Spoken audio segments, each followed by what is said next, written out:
Chicago. I am your host, Sean Anderson, alongside me, Herb Lawrence. Hello. You can follow him at Ecknerwall23. You can follow the show at CHGO_White Sox. We are being bravely produced by Lawrence Benedetto.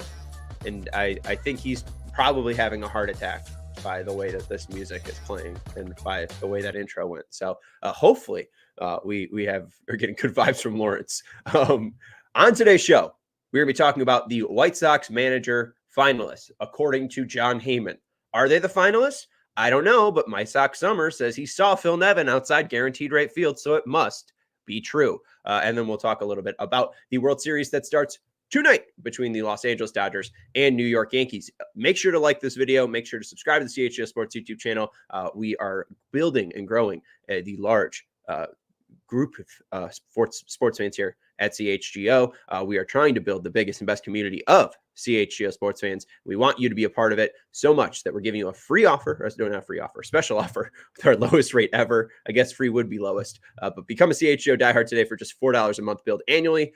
Just $48 a year gets you a free shirt, access to our written content, plenty of discounts, and access to our CHGO Discord lounge. And you can visit allchgo.com/intro to check that out. And if you have any questions, hit us up in the comments. Herb. Yeah. Are you on a delay? I don't know. Am I? Because, you're reacting to me later.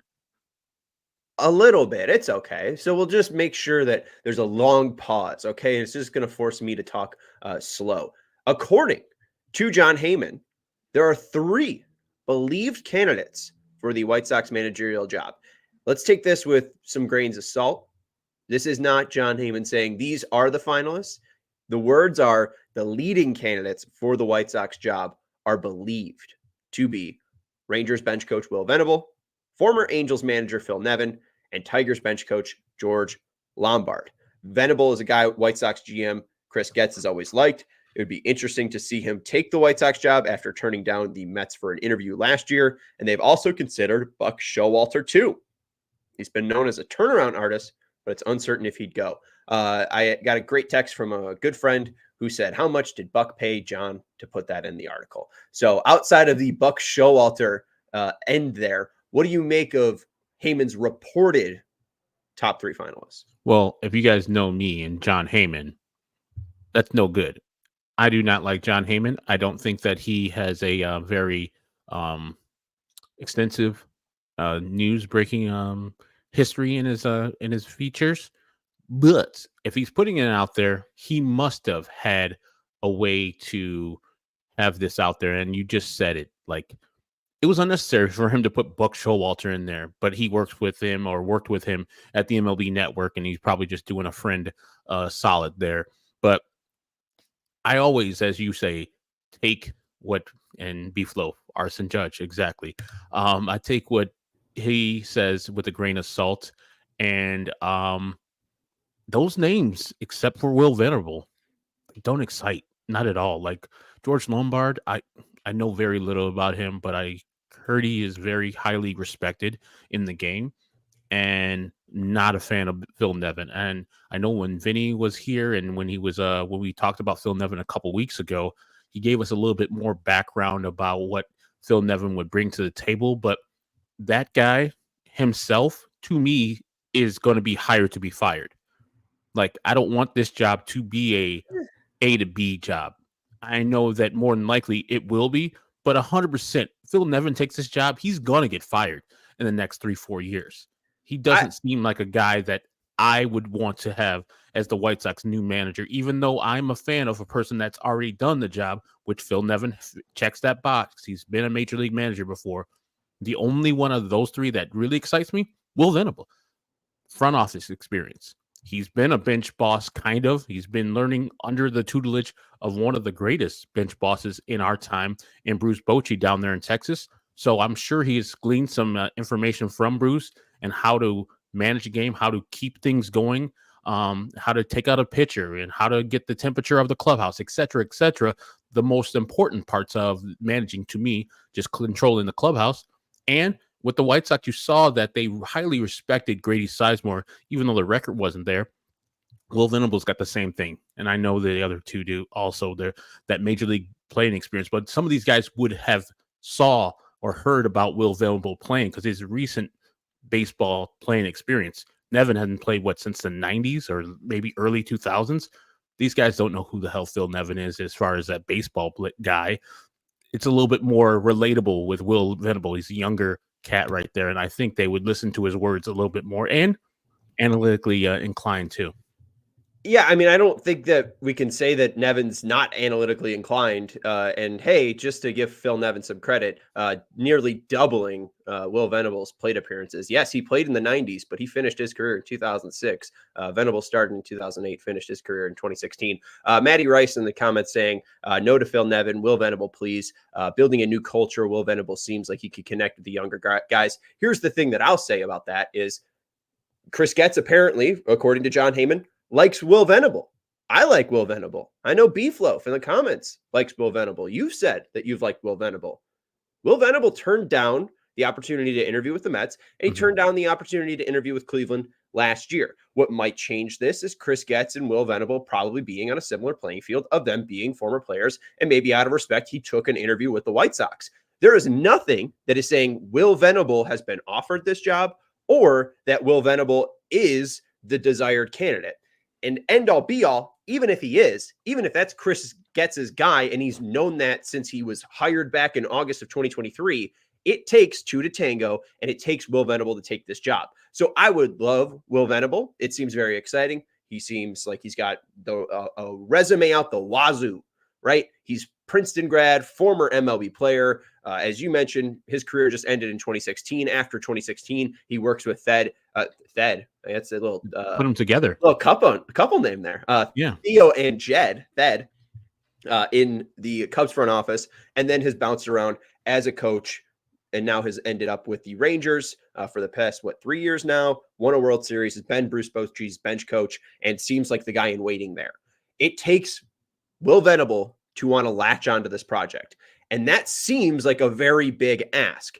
And I think it would be a huge stamp of approval on Chris Getz to get Will Venable to say, I didn't want to go to the team with a $300 million payroll and like $120 million in dead money, or the analytical gods now in Cleveland. If you want to give that to Tampa or Milwaukee, maybe. But hey, Cleveland's really been impressive with what they've done, being able to get to the playoffs several times in the past couple of years.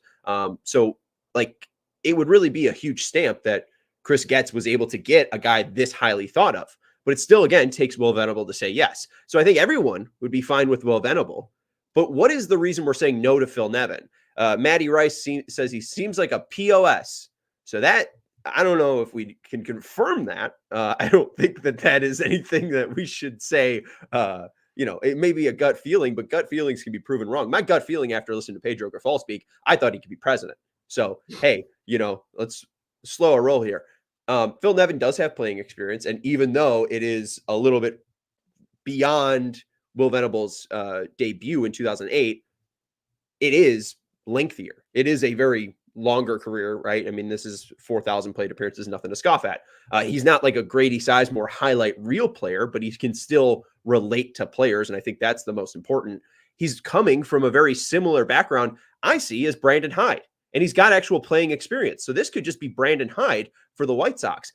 What about what about Phil Nevin here had you saying, no, he's going to be fired in 3 to 4 years? We see Brandon Hyde reach a peak of 200 win seasons back to back. And now there's talks of him being fired, but he got to see that entire Orioles rebuild.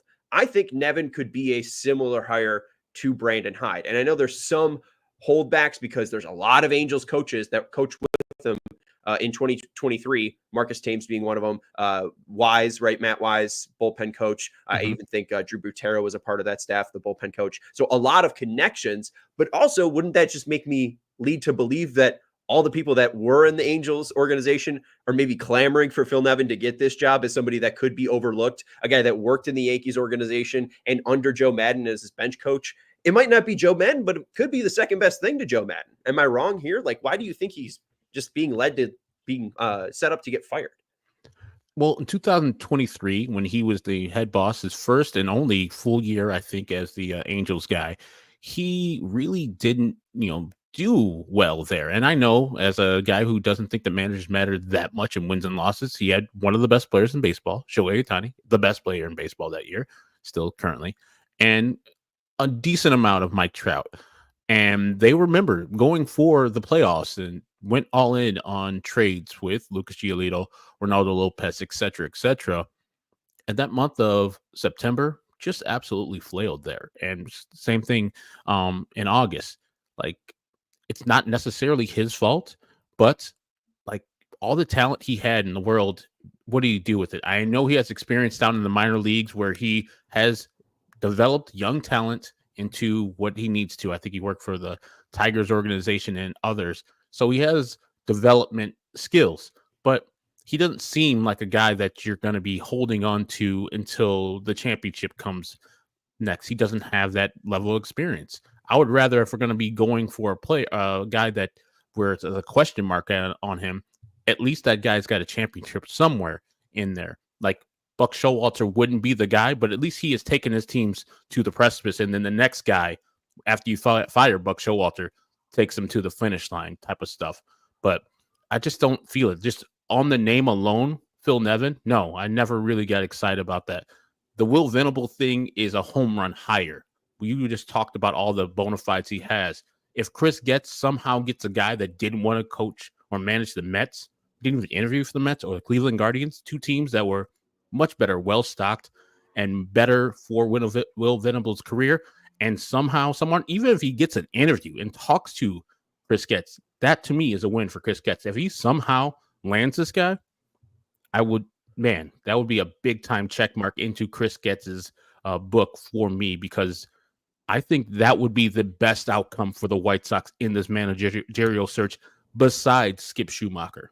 Yeah, and I don't think anyone is disagreeing with the Will Venable thing. And the Skip Schumacher thing seems like it's just not going to happen. It just seems like his name really even hasn't popped up since the end of the season. So I don't even know if Skip's going to be being in a managerial role come 2025. And I feel like the Shy is voicing some fair opinions here. Sox will still be trash regardless of who they hire. I feel like that's what people are really latching onto the most. So they need somebody to get them through the next 4 years. And there are, 10 names we've heard. The two guys that I want to say completely no to are Grady Sizemore and Daniel Descalso. And there are 8 other names that I could talk myself into. I think Phil Nevin is a name I could talk myself into. Joe Torre's first 2 years with the New York Mets when he was manager, 41.9% win percentage and a 40.7 win percentage. Over his 5 years with the Mets, a 40.5% win percentage. Then he went to the Braves, 52.9 win percent, not bad. Then 6 years with the Cardinals with an under 500 win percentage. Then he went to the Yankees and became Joe Torre. I think it's a lot about the fit and the feel. The Angels, I know it might be tough to believe, the Angels are worse than the White Sox when it comes to organizational. Perry Manassian loves to spend money, but Herb, go look at Edgar Caro. Go look at the Lucas Giolito and Ronaldo Lopez trade. That happened because they were forced to buy. They were forced to buy by Perry Manassian. That man loves dunking, like Vince Carter dunking.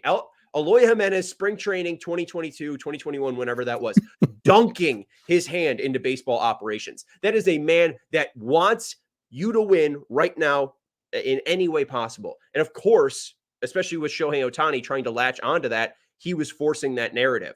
I think that the Angels, especially reading what Sam Blum from The Athletic has said about that organization, I think the White Sox are in a better stance than them. I think it is easier to talk myself into.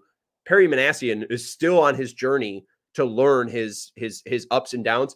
Jerry Reinsdorf just had a 121 loss season, and he did instill Chris Getz. If we are believing in Chris Getz, I think it's fine to see where this goes, as long as that road is not Daniel Descalso and Grady Sizemore. We have to take a break. We're going to jump into George Lombard. We're going to jump into the other names that maybe haven't been brought up or maybe weren't named by Jon Heyman that we would still like to see around, but we got to let you know about ComEd. You know, ComEd has businesses save money by becoming more energy efficient, Sean. Oh, have they? I didn't know that. I didn't know ComEd did that, Herb. Yep. The energy efficiency program can help you find up to 35% in energy savings. So if I owned a business, Herb, what would I have to do? Sean, I'm glad you asked me that question. You just need to do one thing. Sign up for a free facility assessment at ComEd.com/biz. Did you say free? Why aren't more businesses doing this? Maybe they forgot the website, which is right there, Sean. Maybe ComEd.com/biz, ComEd.com/biz, ComEd.com/biz, ComEd.com/biz. That'll do it, Sean. Terms and conditions apply. Offers are subject to change. Actual savings may vary by customers' energy usage and rates. The ComEd Energy Efficiency Program is funded in compliance with state law. ComEd.com/biz. I appreciate that. Do you know what, Sean? The weather might be changing, but the one thing that never changes is the quality product you'll get from the folks at Len Kasper. Did you know? Huh? I do know. You know what? I'm going to jump the line. I know exactly what you're going to say. You know what also never changes? Summer Shandy being in stock. Year round, all wide. You can find Summer Shandy at all points. It's the fall now. You could still go get Summer Shandy. Well, I read Tony's emails. Well, you know what? Now I know. And knowing is half the battle. G.I. Joe. Whether the air is getting a little crisper outside, there's nothing more enjoyable, Sean, than sitting around a fire pit with your people, talking some smack, eating some snacks, and having a Leinenkugel in your hand. Because with Leinenkugel, you get 150 years of German brewing traditions with Wisconsin innovation. You don't have to just pick one. Leinenkugel has proper variety packs that come with favorites that you want to try and enjoy. Favorites like Northwoods Amber, Oktoberfest, which is going on right damn now, and Liney's Original. Let's see, I lost my spot now. Flavor every moment with Leinenkugels, the official craft beer of the Chicago White Sox. Go to Liney.com/CHGO to find delivery options near you. That's LEINIE.com/CHGO, or pick up Leinenkugels pretty much anywhere they sell beer. Leinenkugels, flavor the moment. Celebrate responsibly. The Jacob Leinenkugel Brewing Company, Chippewa Falls. Yes. Yes. Let's go to the comments. We got Ryan Lambert saying, out of the three names, I'll rank them as Venable, Lombard, and Nevin. Nevin would be the worst hire. And my power rankings line up with that. We crossed off Donnie Ecker because Evan Grant of the Dallas Morning News, somewhere in Dallas, he writes, who said that Donnie Ecker is no longer in consideration. I don't think there was clarification on whether Ecker took his name out or not, or if the White Sox just moved along with him. I put Sizemore and Descalso tied for 8th. Both of them, I understand Sizemore had managerial experience. He was getting his hand held through the back end of August and September. I don't think there's anything that screams I need to see Grady Sizemore. Same with Descalso. He's only been a bench coach for a year, similar to Grady's experience. I had Phil Nevin ranked the 7. Okay, so it's I'm not giving Phil Nevin this crazy endorsement, but Lombard was 4, Venable 1. What if Venable says no? And Lombard, what is going to incline him to say yes? It would be MLB manager, which we understand. And as Pedro Grifol laid out, there are less MLB manager jobs than there are state Senate jobs, right? So it is a very rare position Lombard's being offered, but he just built something in Detroit. They just had this crazy turnaround. What if he really trusts ownership and doesn't want to get himself into the muck of the Chicago White Sox? The White Sox might be better than the Angels, but I understand that like 29 might not be that much better than 30. Okay. So like what would make Lombard want to come here? If it is end all be all, Nevin's their guy.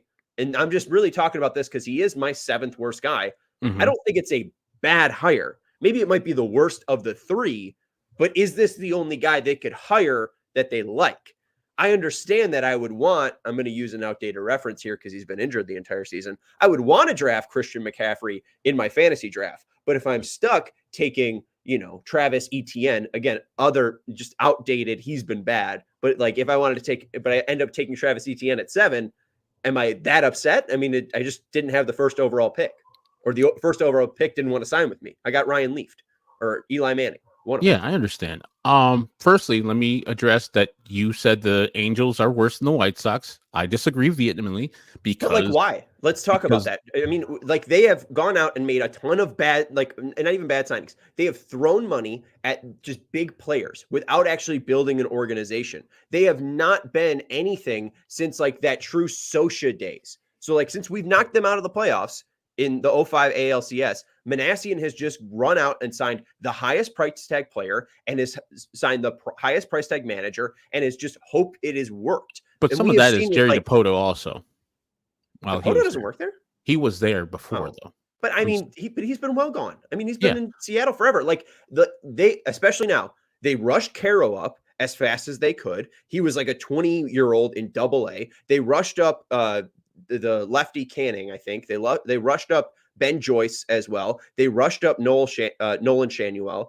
They have rushed up a ton of these prospects, and I guess because it was the Ohtani effect. But I really do think that they are a dreadful, possibly the most dreadful organization. I'd even put the Rockies below the Sox. Ooh, man, you are just, man, that's way too good. I would say that where is the Sox position player wins at? Like, who is a development win for the White Sox that they would say, yeah, we got that done? I mean, I would say they would say that about Logan O'Hoppe for them. They like Logan O'Hoppe. Logan O'Hoppe is the guy you're going to go with. That's the developmental win. Is there literally a better development player than the White Sox than Logan O'Hoppe at catcher? No, not close. Like, but what does developmental mean? If it like from the beginning of their career to the end, like Luis Robert Jr. is a better player than Logan O'Hoppe. Yeah, but that's an international signing. I don't count that. Okay, so it has to be a draft. They signed Shohei Ohtani, and that blows everybody out the water. His Angels career blows everybody out the water, and he would be much better. I mean, Crochet put up more WAR in his first year throwing as a starter than Logan O'Hoppe. Okay, but I think I think the Angels are much better. Like O'Hoppe was traded to the Angels for Brandon Marsh. You keep on saying, but that they're better than what the White Sox are, and they keep on throwing money at the problems. Did anybody have a problem with them throwing money at, and I know it's a different GM at the time, Albert Pujols when they did? Maybe the years, but not the player. They wanted that player. Same thing with Anthony Rendon. That hasn't worked out. But tell me one White Sox fan that didn't want Anthony Rendon on their team when he was a free agent at the time. Like, he's just a terrible player now and doesn't like baseball at all. Like, I understand that. Like the White Sox, it would have fell out the same exact way. I understand that, but I'm just looking at like the way that they have their minor leagues as well. I think the White Sox right now are in the process of churning all of that stuff out. The Angels have to go through that process. I think if the White Sox signed Rendon, they'd be in the same exact position.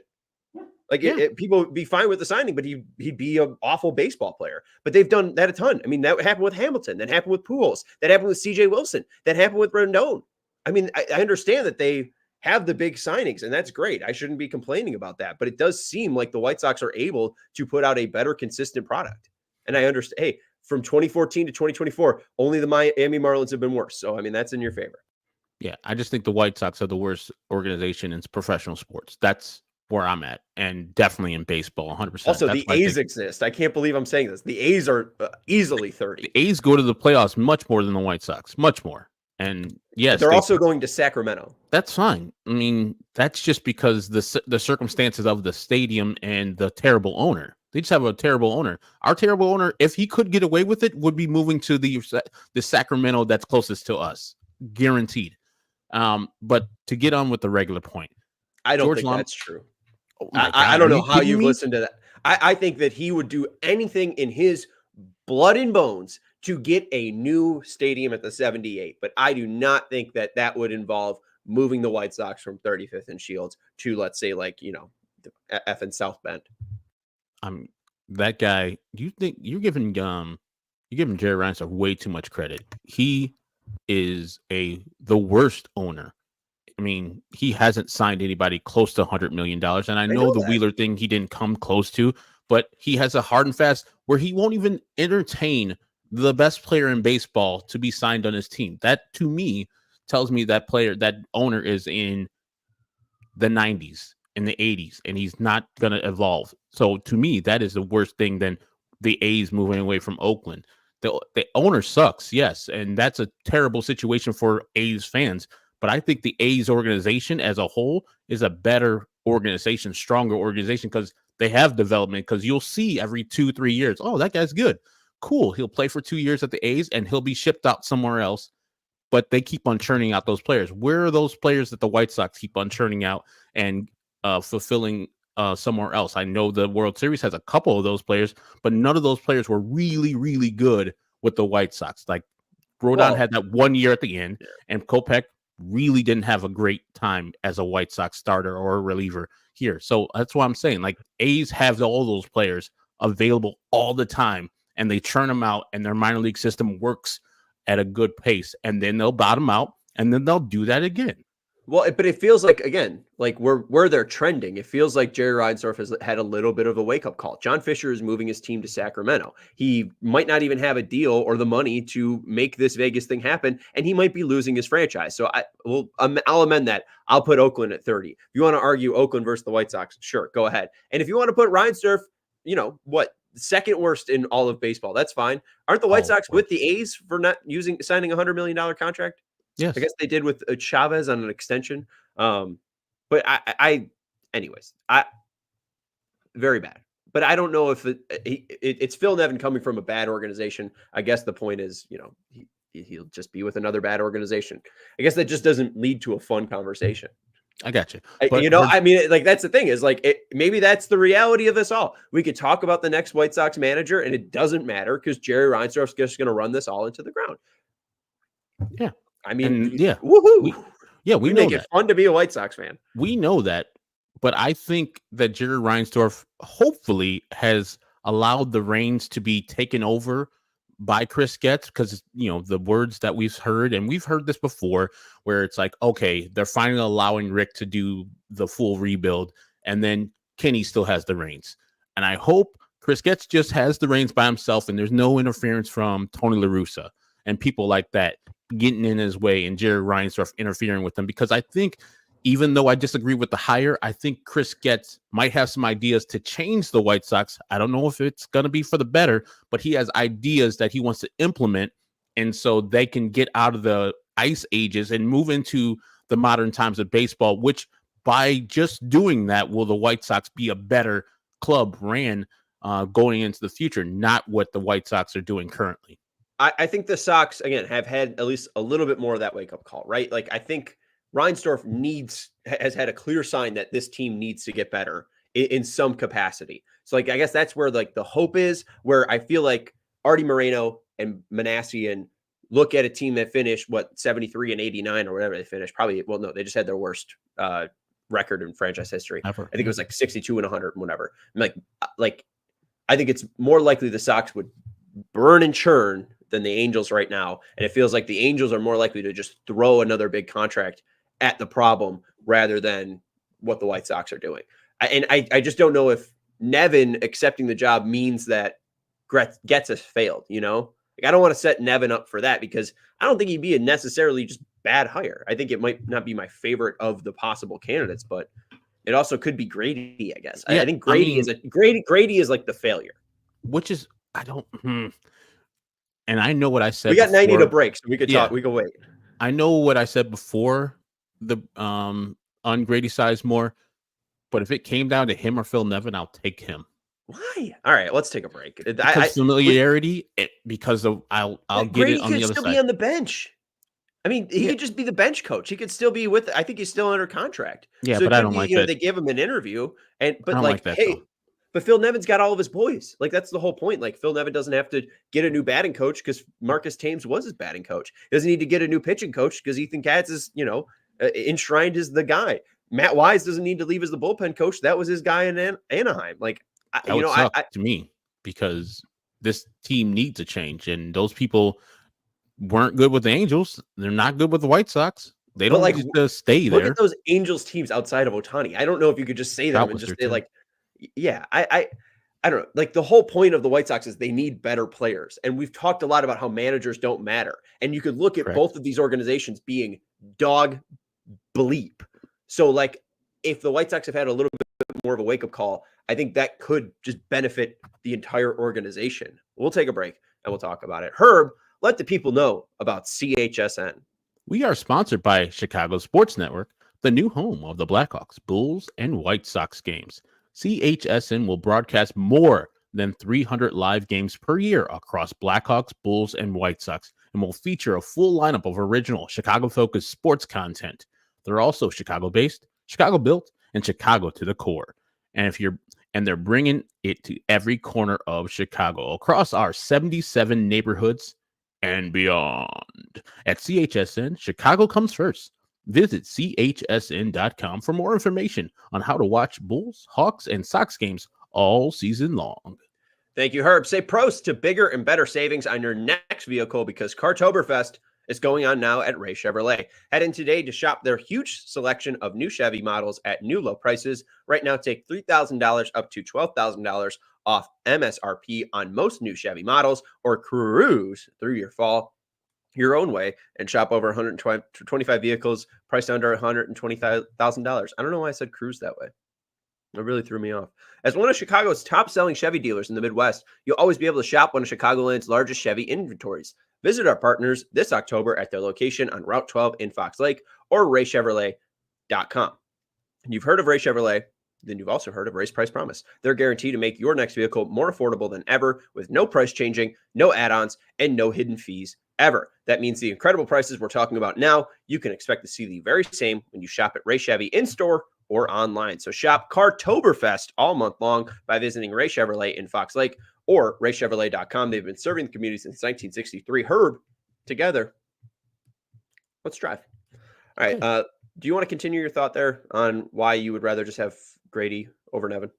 I mean, if at the end of the day, he's interviewed all the people. Some have said no to him. Some have said maybe. And it comes down to Phil and Grady. There's nothing in Phil's history that he has necessarily over Grady Sizemore. Grady Sizemore, while it's a short sample, has managed Major League Baseball games just like Phil Nevin has. And those players in the White Sox current clubhouse know Grady. They have been accustomed to Grady, and they like Grady. Now, Phil Nevin might be bringing a new energy, a new style, and more of a developmental type guy, but why change from a guy that you know and have a relationship with Chris Getz? And this is probably the most important thing for Chris Getz and his staff is Grady's malleable. They can form him and mold him in the way that they need to and run the games that they want to be run. If somebody needs to bunt, somebody needs to steal, they know that Grady would be more than happy to do the things that they want him to do instead of a veteran like Phil Nevin, who's been in the game for a longer time and probably be a little bit more stubborn of upper management interference in what he wants to do. Now, do I like that? No, I don't like that, but I'm thinking about what they would want and how they think. But are you just basing that on his age? Are you just basing that on Nevin's age? No, I'm just like, he's been in the game. He's already done things in the minor leagues and major leagues. Like he worked with Joe Madden. I mean, Joe Madden is like the poster boy of working with the front office. I understand, but they already know that Grady is malleable. They already know that if they were to hire Grady, he would do mostly what they would want him to do. And if I'm going to be putting my faith into Chris Getz and his plan's got to work because him and the manager have the same mindset. And it seems like they can do that because Grady doesn't really have a managerial style yet. He doesn't have enough things on the wall to say, hey, I need to do it my way or the highway type of stuff. And I think it'll be more of a conducive / harmonious marriage between general manager and manager between those two guys. And yes, as people have pointed out, it just seems like Phil Nevin from the outside is a hardo. I'm good. I don't need a man just be yelling at people all the damn time. I guess. I mean, I don't know much about Nevin, so I don't. I mean, that's the point here when Axmister brings up manager matters for the Sox more than any other team because the consensus is they have had talent, but deep motivational and adjustment issues.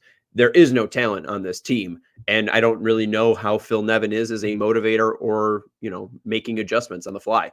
I think you need to have a manager with some autonomy, and I think Phil Nevin would at least be able to have some autonomy. What we saw from Grady Sizemore was a lot of hand-holding. I mean, they called up managers from AAA. They called up managers with previous experience, like down from the minor leagues. I mean, they brought up a lot of reinforcements to help Grady. I don't know if Grady would have that autonomy to step in and know what to do. I think Phil Nevin would have some autonomy and know what his job is. And I think that's the crucial part about experience. I think Grady is just, you want a true puppet.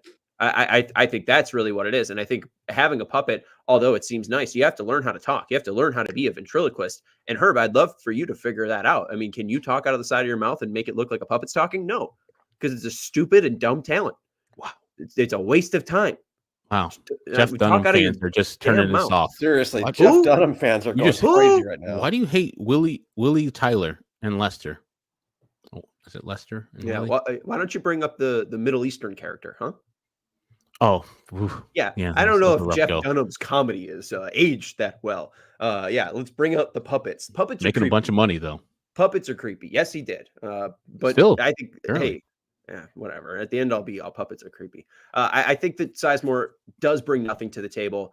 And I don't know, like there haven't been true reports. Like we're just truly basing Nevin off the front of the what's it called? The book off its cover. Like we're just looking at what he looks like and being like, well, he looks like a white old player from 2006, so he must be cranky. I think that that's a huge benefit to him that he has a son in Major League Baseball. Yes, nepotism exists, but to get to the minor leagues, to Major League Baseball, and Tyler's bounced around, but he's still played a little bit. Like there has to be some coaching from your father there. There has to be some help to getting a child to the major leagues. I don't know if Phil Nevin rode him like a hard ass, but it seems like him and Tyler are right. Like, I don't know. Like, I don't think there are true reports saying Phil Nevin's a hardo and we have to worry about this.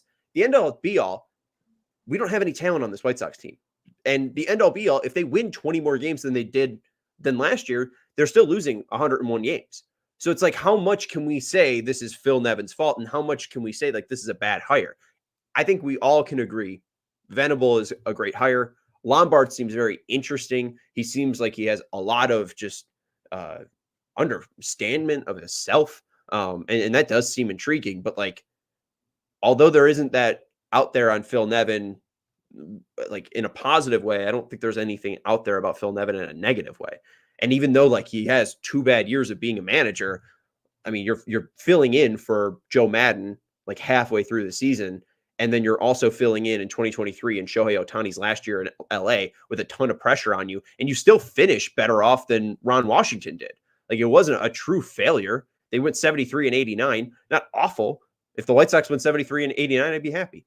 So I don't know. I don't think that Nevin's a death sentence or anything. The White Sox are already in baseball hell. And I think that anyone signing on is believing in Chris Getz. And I think that's a good thing. It's someone willing to take the job outside of Buck Showalter, I think is a positive.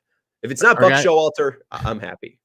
Our guy, Mike Prasnowski, I think he does a Cubs show with the Bums, the Chicago Sports Bums. He says if they hire Phil Nevin, Len Kasper might quit on the spot. So there might be some beef back in the day. If Praz is still watching and or listening, can give Phil a on what happened there. I mean, if you can't get along with Len Kasper, I don't know what's wrong with you. But to go back to George Lombard, very rich history. Somebody in the comments also talked about his mother. It looks like Posey Lombard died when he was a youngster, but she also worked with Martin Luther King as a counselor. You see right there, civil rights activist, associate of Martin Luther King Jr.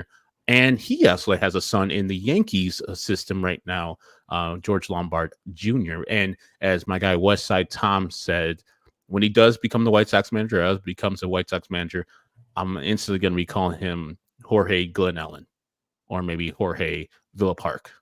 Oh, geez. Sorry. No kids yet. 0. Jorge Dad Schomburg. for days. Yeah. A little far. Okay. All right. My bad. It's when you get north, it's a little bit too much. I mean, it's not Fox Lake. He's not Jorge Fox Lake, huh? Jorge Downers Grove works. But yeah, I would love a guy that spent 5 seasons with Dave Roberts out there in LA, won a championship, the Mickey Mouse Championship in 2020. So he has experience, his coaching experience. Now he's been up with the Tigers the last couple of years, learned from a good manager up there, which we would have loved to have here in AJ Hinch. So he's learned from some of the best MLB managers in the game right now. And if that he can bring that to the table, I'm good. Like he brings the experience of playing baseball and what he's learned from those guys, I would be all good from. I just don't know enough about him. Maybe you get a Tigers and or Dodgers guy on next week. Yeah, or maybe an Angels guy to talk about this Phil Nevin stuff too. Yeah, I mean the Lombard thing is interesting. I think the one thing that like kind of takes me out on him in a way is he's been interviewed several times for manager positions, and he's been turned down. I wonder just like what is the lack of selling point, because there is this article saying that he is the most interesting man in the world, but we also haven't heard anything because AJ Hinch doesn't allow his bench coaches to speak. So since he's been in Detroit, we really haven't learned much about George Lombard's time in Detroit. There was a piece, I think in 2022, about his time in spring training where White Sox legend Robbie Grossman raved about Lombard, but I don't know much about Lombard. And I think too, just by this article, I think he could probably talk himself into the job. I'd be happy with Lombard. Again, anyone that's signing on to be a part of this organization, I'm going to really be forced to root them on. I mean, there's no way I want them to be losing 121 games again. And if there's somebody that at least believes Chris Getz enough outside of, hey, it'd be fun to be a manager to sign on to this job, because I think Will Venable believes, hey, it'd be fun to be a manager, but he might just decline it because it doesn't seem like that much fun. It seems like Lombard and Nevin, I don't know. I feel like it'd just be really disservice. I don't know. It'd be like a disservice to them to just not be like, oh, this sucks. Like, I think both of them are well-credentialed baseball men, and one of them is going to get the job. And I don't know. It's more about the state of the complete organization. If Chris Getz can kind of pull a miracle here and just find some talent in any way possible. And I know Chris Getz was kind of part of the interview process that eventually got us Pedro Grifol. I just want him, whatever he learned in that one, to learn the lesson. I don't understand the 2 years that we did have with Pedro Grifol, how he got the goddamn job, because we can tell after probably a month into the season, it's like, no, it's not it. And I know the players were more responsible for the wins and losses, but there was no instilling of confidence when he was speaking either pre or post game. Like this year, earlier in the year, when he did the fucking flat thing. Sorry, I can't cuss. Effing flat thing. I already did it. Whatever. Hit the dump button, Lawrence. Can you? No. All right. If you do the effing flat thing, he wasn't really connected to his players. Through this procedure, I hope that he learned, Chris Getz, that you have to find some personality, a psychologist, a person that can get through the BS of 26 grown men who have different personalities and different backgrounds and get them working as a cohesive unit. I don't know how that interview got to Pedro Grifol and how we landed on him, but the process was flawed and the hiring of him was flawed. And I know Rick Hahn's gone and he was the ultimate guy, but they said that Chris Getz was in those interviews, especially the one with Pedro Grifol, and they went to bat for that jerk. So get it right this time. I don't care who it is. Even if it ends up to be Phil Nevin, get it right. And if you find that Phil Nevin or George Lombard or any of these guys, even Grady Sizemore, is the guy that you want to go with, get the procedure right, because there's nothing worse than just having to fire this guy in 2-3 years because he is terrible. Not that the team is terrible, that the manager is terrible, that he's not moving the needle on the team forward. Yeah, and shout out to My Sox Summer, who said he saw Phil Nevin outside of the World Series statue at 2 p.m. So maybe Phil Nevin was there today interviewing. And shout out to everyone hanging out with us in the chat. Azenrek, Ernesto, Michael, hit that thumbs up button. Make sure you're subscribing to CHGO Sports YouTube channel. And we're going to take a break here. We got to let you know about Game Time. I think Praz ended up sending me some context about the Len Kasper thing. So okay, you can read that. I can do the Game Time read then. Well, I have to listen to something. I don't even. Well, all right. Well, why don't you try to do that? And I'll try to listen to this over a minute. Okay. Cool. Bye. Game Time has a new feature called Game Time Picks that makes getting tickets for your favorite live events even easier. Game Time Picks filters out the fluff to show you only incredible deals on great seats, so you don't have to waste time searching through thousands of tickets. A couple of weekends ago, my fiance and I went to Back to the Future the musical. We also went to Anderson .Paak, and of course, we purchased those seats on Game Time because we know that going to get those tickets on Game Time, we're guaranteed the lowest price with their Game Time guarantee, which states that if you find a lower price in your section and row, then Game Time will send you 110% of the difference in your account. Like I got in Atlanta a couple years ago. A couple other features I love about Game Time is they're all in pricing. Toggling this feature will show you the total up front with no surprise fees at checkout. And also you get a panoramic view from your seat in the app before you buy. And with the Game Time ticket coverage, your purchase is covered with the most flexible customer service policy in the ticketing industry. Take the guesswork out of buying tickets with Game Time. Download the Game Time app, create an account, use the code CHGO for $20 off your first purchase. Terms apply. Again, create an account, redeem the code CHGO for $20 off. Download Game Time today. What time is it? What time is it? Game time. Who? Okay. So I listened to some of it. This is from I never know how to say this guy's name. Despio? Sounds right. I know what you're talking about. Yeah, the guy Andy Dolan. And he said he emailed Len Kasper before spring training one year to see if he would go out to dinner. And his wife and Len Kasper go out to dinner, and his wife asks him, is there anyone that you really hate in baseball? And hey, this was apparently in 2006. This is secondhand. And he says that Len Kasper hates Phil Nevin. So maybe Len Kasper would quit. Maybe radio isn't that important to Len Kasper. So maybe Phil Nevin is not. I don't know why he hates him. I haven't gotten to that part of the story, and I don't know if Len Kasper says that. But apparently, secondhand, Len Kasper hates Phil Nevin. If Len Kasper, as I said before, doesn't like you, and if you've met Len Kasper, that person is not a person I want to be managing the White Sox. That sounds kind of like the Ed Farmer story of him and Buck Showalter. Ed, before games, would used to do the manager report or just a pregame interview with the opposing manager at the beginning of the series.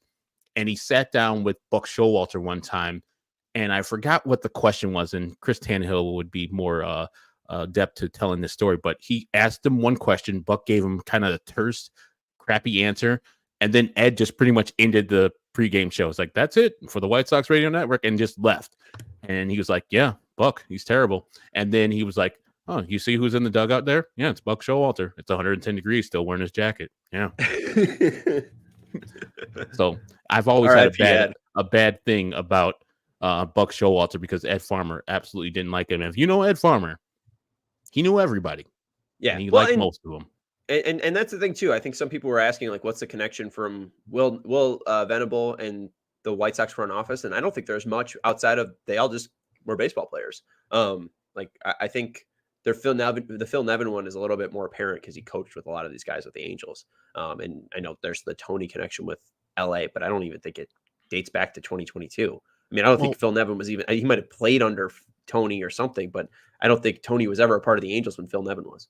I think you can draw a parallel to Chris Young, the current general manager of the Texas Rangers, and Chris Getz. I think they did play together as the Royals organization. And so maybe that's just it's very flimsy, but that's maybe the connection that they would have.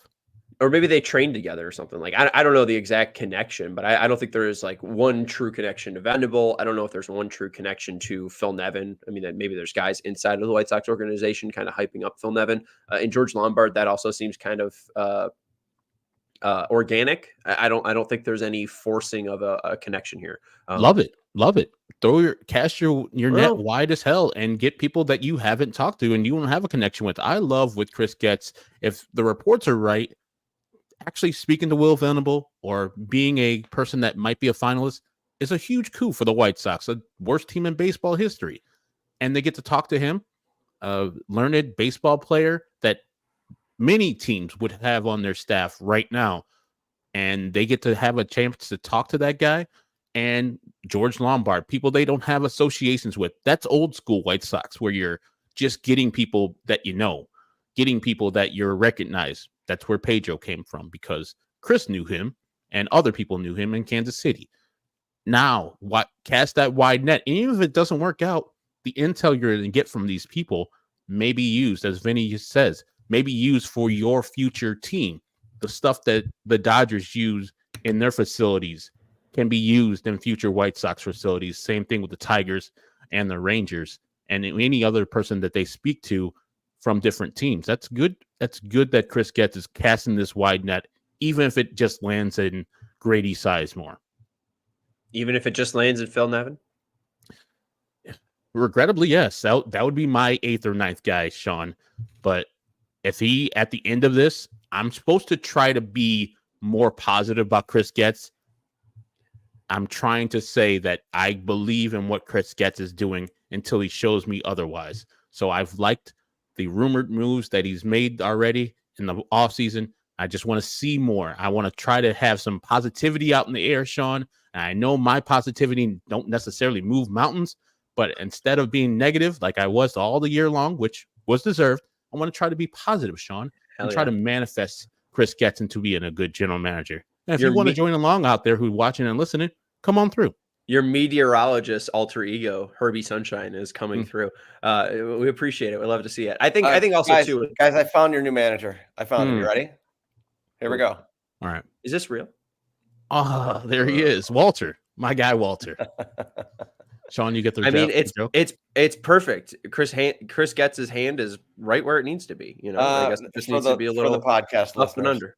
That is Jeff Dunham's. For the podcast listeners, view yourself looking into the third base dugout of the Chicago White Sox. No, this would be the first base dugout. No, this would be third base dugout. Third base dugout. Yeah, third base dugout of the of Guaranteed Rate Field, and picture Chris Getz sitting on an empty bench, an empty dugout, empty clubhouse, whatever. Empty. What is it called? It's not empty. Dugout. Walter's there. It's pretty empty. Yeah, but he has his arm wrapped around Jeff Dunham's ventriloquist puppet, Walter, the old man, the old grumpy man. I think that's perfect for at least us. I'm really with you on the Len Kasper thing. Like, if Len Kasper's not giving you endorsement, there's something wrong there. Like, there's not a lot of guys that like are very friendly when they're joining it for a radio host, and it's fine. But like Len Kasper, like, you can talk to him. He's a nice guy. Like, he's very just like affable. So it'd be very surprising. And there's probably some good reason why Len Kasper might not like Phil Nevin. But also, that was 20 years ago. And now with, Tyler growing up and Phil becoming a dad and maybe becoming more of an adult, he's aged and maybe he's not less of an a-hole. So I don't know. I would be thrilled. And I think it's easy to talk ourselves into Venable and Lombard. And that's why I got so hung up on Nevin. Yeah. Right. I hear you. Yeah. So I don't really want to. My names stink for a reason. I don't really want to get into the Debbie Downer vibes, because it's very easy just to look at the team I put together yesterday and the $67 million payroll. And it's really tough to buy into 2025 White Sox baseball. So then if we're down on the manager too, before he's even managed a game, it's like, oh geez, what's this year going to be like? Is there something else you're going to flash, Lawrence? Did you make some other graphic? Look like our no, that was the one. He was going to bring the Jorge the jalapeno next. That's going to be, hey, Phil Nevin can't speak Spanish, so he's going to bring in Jorge. I know way too many Jeff Dunham. Yeah, you really do. You really do. All right, let's get into the World Series in the final 6 minutes or so here. Game 1 starts tonight. Garrett Cole versus Jack Flaherty, starting at 7:08 p.m. The first 2 games will be in Los Angeles, and then the next 3 games will be in New York. Herb, how long do you see this series going, and who do you have winning? I see the series going 6 games, and I will be rooting for the Yankees, but I think the Dodgers are just too tough of a team for the Yankees to beat. While the Dodgers probably have the disadvantage on the starting pitchers, when you're going Garrett Cole against Flaherty, I think that's a toss-up. And then you downshift. Yeah, it's a toss-up. Not like Garrett but in Cole? in the playoffs, Jack Flaherty's been decent. He's been pretty decent. He's been awesome. I'm not talking about Garrett Cole overall. I'm talking about in the playoffs. Now, Yamamoto had a good start versus the Padres, but he's had some shaky stuff going for him. And you got Carlos Rodon going in game 2. So I'm looking for the Dodgers with their 3 superstars to overtake the Yankees with their 3 superstars. And I think they're going to win that in 6 games. And being at home also has its advantages. And I think the Dodgers will win at home in game 6. Oh, I'm going to take the Yankees. I'm on the complete opposite side of you here. I think that the starting pitching will be the decider here, mainly just because I want to see Carlos Rodon get a ring. I'll be completely forthright and honest. And I think that Cole has a more likely chance than dominating than Flaherty. And if you can give the Yankees a fully rested bullpen, I think at some point that Dodgers bullpen is just going to get tired and more tired. And hey, I'm not against what Alex throws out there. You got to root for Shohei. If it sets up to be Game 7, and who's that out of the Dodgers bullpen? Oh, that's Shohei Ohtani. Yeah, I'm going to start rooting for the Dodgers. And I don't really care who wins this because it is just, evil versus evil. Shohei would be cool. And maybe I'm kind of underselling that a bit, but at least just from my logical brain, I think that the Yankees starting pitching will carry them to a win. And you have Stanton waking up. Stanton's been fantastic in this playoffs. Soto's been fantastic in this playoff. And you really just need 99 to wake up. And he has been your best player for the past 6 years. I think that those three are going to outweigh Ohtani, Betts, and who's even their third best hitter right now? Muncy, would we say? He's been I mean, the guy Tommy Edman just won the NLCS MVP. I guess he's not the best, but he's been on fire. That's because they had to pitch to Shohei Ohtani and Mookie Betts. I think it's just the Dodgers' year. Like whatever they've done has turned into gold. Even they're having so many injuries on their starting rotation and etc. They're having a fantastic postseason right now, getting efforts from a guy they picked off the scrap heap pretty much from the Cardinals in Tommy Edman, a guy they picked off the scrap heap from the White Sox and Michael Kopech. They're getting these good efforts from these players. Kike Hernandez is a playoff god. Now that penis bump that he does, not too big of a fan of that. It's a terrible thing, but it's not original either. I think David Ross and Dexter Fowler did that in 2016. So he's biting styles also, but they just have a team I think that is ready to to kill that 2020 Mickey Mouse World Championship thing forever and get a 2024 championship just like the Houston Astros kind of did after they got the 17-1 that kind of was tainted. Then they got their one in 21, and no one can ever doubt that they are the best team in 2021. I think that's what the Dodgers are on this year. Is Jason Dominguez going to be on the World Series roster? He was on the playoff roster. Okay. I didn't really. Has he gotten much run? Anyways, I don't think so. They played pretty much all their people. I don't know. Regular people. I think that this lineup's being overlooked a little bit on the Yankee side. I do hear the standpoint that it does feel like it's finally building up to be the Dodgers, and they do just have a ton of experience. I mean, you even bring up Kike and Edman too. I mean, those two guys just being at the bottom of your lineup is huge. But there's something I think about Soto, Judge, and Stanton that's just going to be kind of unbeatable. But we'll see. That's the whole point. Lineup of the Dodgers is much better. Like from 1 to 9, you just don't fall. You just don't fall off the table with the Dodgers. Like especially if you're getting contribute from Kike. You don't even like Will Smith is contributing. Like that's a tough lineup. Max Muncy. Is Freddie's ankle still destroyed? Who? Freddie? He's still playing. Is he playing? He's a warrior. Yeah. Frederick Freeman is a warrior, and I think I looked up. Jason Dominguez is on the World Series, I think, roster. Here's the starting lineups. Gleyber leading off for the Yankees, playing second base. Soto playing right, batting second. Judge batting third and center. Stanton, your DH. Jazz Chisholm batting fifth at third base. Rizzo batting. You think Jazz is bad? He's been bad this postseason. He's going to light up in the World Series. I hope That's so. a guy that's going to love playing in that situation. So. Rizzo playing first base, batting sixth. Volpe batting seventh at shortstop, batting eighth. Wells is the catcher, and then Verdugo is the left fielder, batting ninth. Cole's their starting pitcher. Ohtani's going to lead off for the Dodgers at DH. Betts is batting second at right field. I mean, that right there, that's a win for the Dodgers. I mean, just having your best two hitters there. Freeman is batting third, playing first. Teoscar in left field. Muncy batting fifth and third base. Kike in center field batting sixth. Will Smith, catching, batting seventh. Gavin Lux at second base batting eighth, and Edman batting ninth at shortstop. I hear the lineup that Volpe Wells Verdugo part gets a little shaky. Yeah, the only one in that Dodgers lineup you're like is the Gavin Lux. Everybody else has been doing the job pretty much.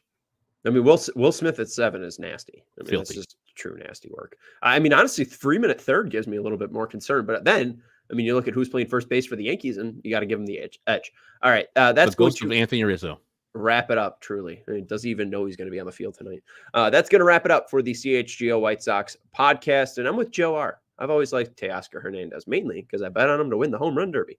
That's Herb Lawrence. You can follow him at Ecknerwall23. He's our CHGO White Sox community leader. I'm Sean Anderson. You can follow me at Sean_W_Anderson. Thank you to our dear friend, Lawrence Benedetto, for producing the podcast. We'll be back on Monday at 4 p.m. to talk with Vinny about possibly the next White Sox manager. See you then. We all silly like the mayor.